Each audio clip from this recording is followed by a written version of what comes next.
say my most important thing is never pretend to know what the deaf person is saying if you don't understand them. Deaf people are very good at understanding when they're not being understood. They can tell from your body language and your expression on your face that you don't understand them. And there's this thing in interpreting, I think it's called emphatics, where you nod and you go, yeah, yeah. In sign language, we do this, it means yes. You'd be like, yeah, understand, yeah, got it. If you're in a situation where somebody's signing something at you and you're not understanding it, you're not going to be going, oh yeah, understand. You're going to be going, and your facial expression will tell them everything. And if you start going, oh yeah, understand, they're going to not have any confidence in you. They're going to think, this person is trying to wing it because they're not comfortable, because they don't understand me. And that's detrimental to the relationship, but it's also, as a professional, you should never do it. You should never pretend to understand somebody when actually you don't. It's okay to stop somebody and say, I'm sorry, I'm not clear, can you repeat that? Can I just understand that? Or say back to them what you think you've just heard. Let me get this right. Is this what you're saying? And you can avoid those embarrassing moments of being like, oh, I don't understand. Instead of just being like that, you could just say, can I just get this right? Or can you just go over that again? Or like you would do in spoken language, but it's really important in sign language as well, because there are so many nuances with the language and it can be interpreted sometimes in different ways. So you want to be really clear that you're getting what it is that the person is trying to tell you. So that is my big bugbear, people pretending to understand a deaf person when they don't understand them.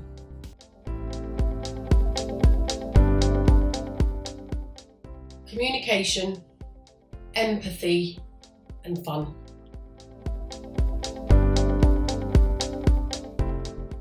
Well, that's the best thing about interpreting, is I don't have a typical day. My week and my days are so varied that I could literally be in Brussels at the European Parliament one day, and then I could be on stage at a festival the next day, and then I could be in an office or in a medical appointment or at the palace. I mean, I've done so many things in my job that are so varied because deaf people get everywhere.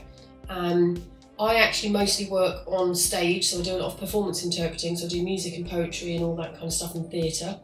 I also love medical, so I work in hospitals a lot and I do a lot of surgeries. Last week I did an emergency C-section with a deaf parent and watched the baby born. I can just be at home, remote working, and there could be a remote meeting on Zoom and I just jump on for an hour, rest of the day free, go and play tennis. I think probably Buckingham Palace.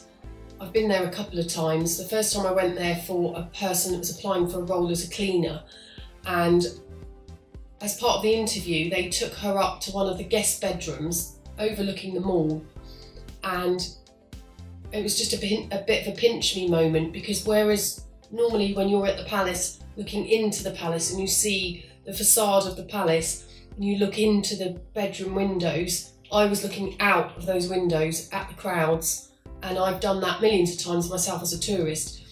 And I wouldn't say I was a royalist, but I love the history of the royal family and I love the history of our country. And I was under the stairs going through all the back servant routes with all the beefeaters and the Queen's guards and everybody just walking past me in their livery. And then last year I was at the coronation I was at the funeral, I was at the coronation, and I was at the King's first ever garden party, and I actually got to walk through the King's private area, coming out onto the lawns, because, it's a long story, but my co-worker basically couldn't walk through the tunnels, but that's a long story. I walked through the King's private apartments out onto his private garden, which was the palace gardens, and I was able to stand right next to the King to interpret for him as he came out and looked at the crowds, and he comes down and he greets everyone, and I gave him a little wink as he came down and he smiled at me. So I think that was my favourite all-time interpreting moment.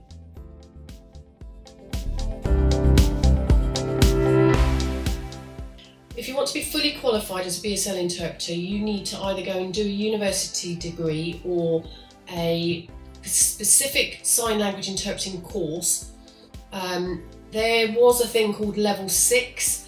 I forget, it changes, quite often, but level 6 NVQ is kind of the bare minimum to be an interpreter. And I think they're changing that, but essentially it's a degree or a level 6 NVQ.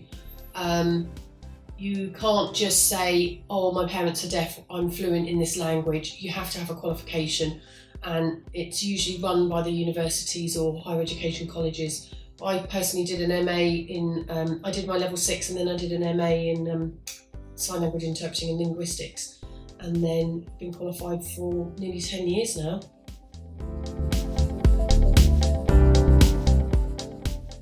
So I worked in social work for about 20 years, and I went through the whole gambit of adults with mental health, children. I did deaf services, independent outreach, supported living, people with learning difficulties, youth clubs. Like, I did the whole breadth of social work, but I also loved to travel. So quite often I would just work for an agency, do a bit of work, and then I'd go travelling, and then I'd come back, work for an agency. And one year I'd come back from travelling and my friend said, oh, you've got sign language skills, haven't you? Because your parents are deaf. We're looking for people to help interpret at university and colleges for students that are studying degrees and courses. Would you be interested? And I was like, yeah, I love learning, so that's great because I get to get the education for free and I get paid, and it's not a commitment to any specific job. You can pick and choose your hours. In the summer holidays, when the colleges close, I can go travelling. And I started off as what's called a communication support worker, so it wasn't a qualified interpreter. It was a CSW who went in and did the interpreting.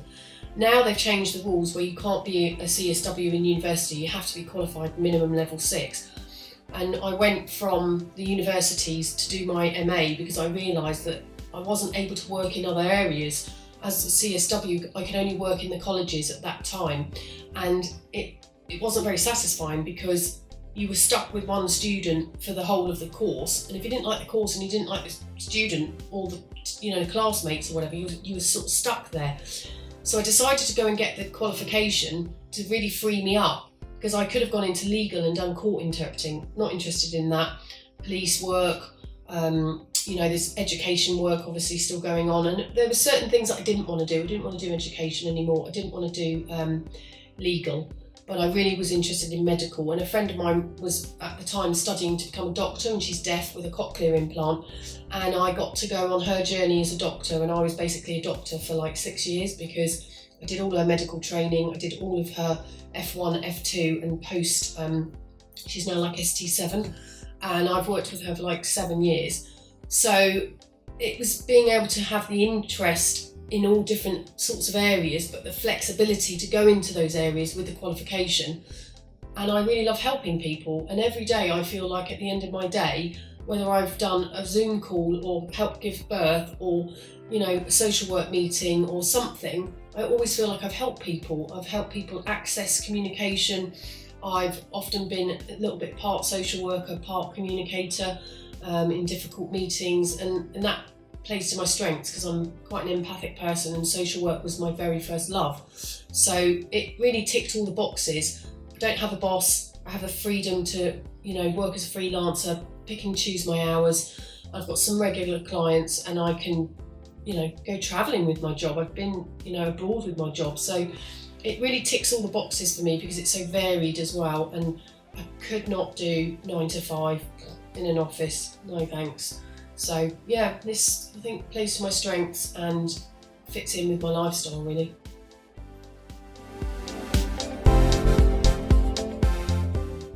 A common challenge is that you don't get prep, and sometimes you go into a meeting blind.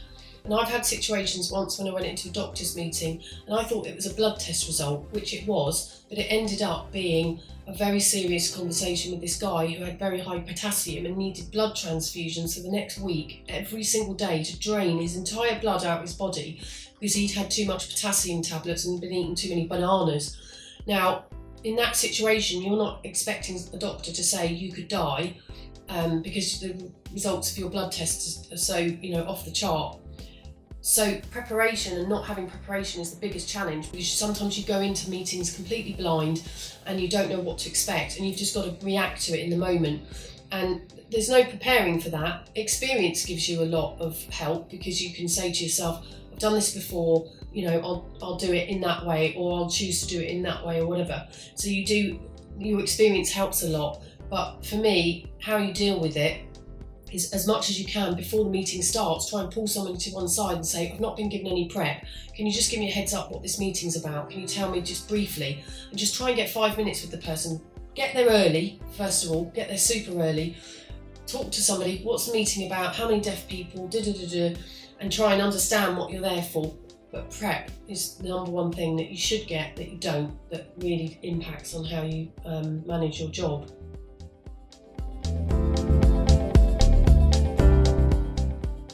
I would say it's a really great job. It's very demanding, and there is quite a lot of politics in the deaf world. I feel like I'm okay because I'm a coder, which means I'm a child of a deaf adult.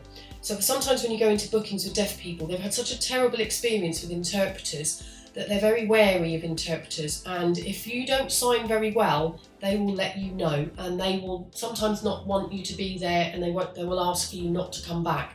So you have to have a bit of a thick skin with some deaf people, and you have to have confidence in yourself.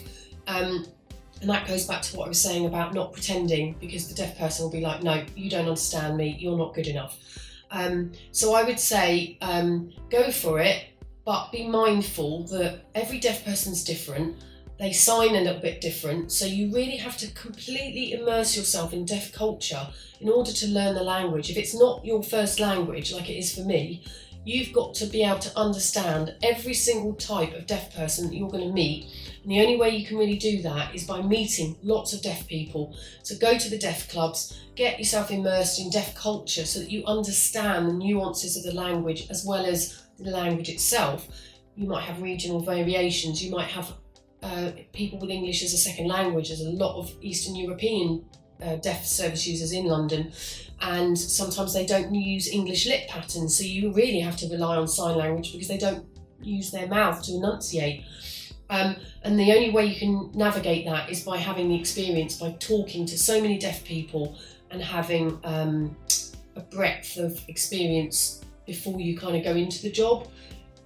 If you've never ever met a deaf person before and you want to embark on this as a career, you've got a long road ahead of you. It would be about probably 10 years before you'll be fluent. That's the honest truth. But if you have deaf experience or you've been a CSW before, then it's not too much of a step. But also, don't take on bookings that are above your experience. Start off with the things you feel comfortable with and are in your area of realm. Don't be like, oh, I'm going to go into court interpreting because that's going to be super interesting, listening to a murder trial. Way out of your league. That takes people 10, 20 years to get to. So don't try and run before you can walk, and immerse yourself in deaf culture.